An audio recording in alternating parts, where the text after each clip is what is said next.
Hello guys, ನೀವು ನೋಡ್ತಾ ಇದ್ದಾರೆ Kannada sports official YouTube channel. India versus Pak ಪಂದ್ಯಕ್ಕೆ ಈಗ ಮತ್ತೆ ಮಳೆರಾಯನ ಅಬ್ಬರಾಗಿದೆ. ನಮ್ಮ ಟೀಮ್ ಇಂಡಿಯಾ ಟಾಸ್ ಸೋತು ಮೊದಲಿಗೆ ಬ್ಯಾಟಿಂಗ್ ಮಾಡಿತ್ತು. ರೋಹಿತ್ ಶರ್ಮಾ ಮತ್ತು ವಿರಾಟ್ ಕೊಹ್ಲಿ ಅವರು ಓಪನ್ ಆಗಿ ಬಂದರು.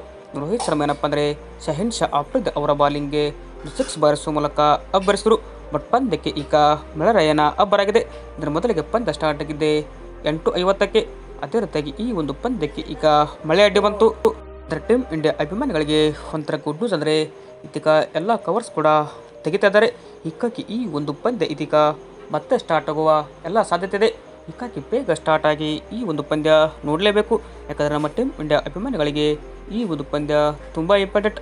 ಆಲ್ರೆಡಿ ಏನಪ್ಪ ಅಂದರೆ ಈ ಪಾಕಿಸ್ತಾನ ತಂಡ US ವಿರುದ್ಧ ಸೋತಿದೆ. ಬಟ್ ಈ ಒಂದು ಪಂದ್ಯ ಅವರಿಗೆ ಮಳೆ ಆದರೆ ನೇರವಾಗಿ ಅವರು ಟೂರ್ನಮೆಂಟ್ನೇ ಹೊರ ಹೋಗ್ಬೋದು.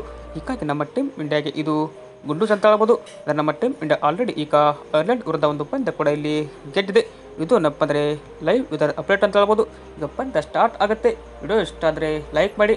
ಹಾಗೆ ನೀವು ಟೀಮ್ ಇಂಡಿಯಾ ಈ ಒಂದು ಪಂದ್ಯ ಗೆಲ್ಲುತ್ತೋ ಇಲ್ಲೋ ಎಂಬ ನಿಮ್ಮ ಅನಿಸಿಕೆಯನ್ನು ಕಮೆಂಟ್ ಬಾಕ್ಸಲ್ಲಿ ಕೂಡ ತಿಳಿಸಿ. ಹಾಗೆ ನೀವು ಫೇಸ್ಬುಕ್ಕಲ್ಲಿ ನೋಡ್ತಾ ಇದ್ದರೆ ಈ ಕೂಡಲೇ ಫಾಲೋ ಮಾಡಿ. Thank you.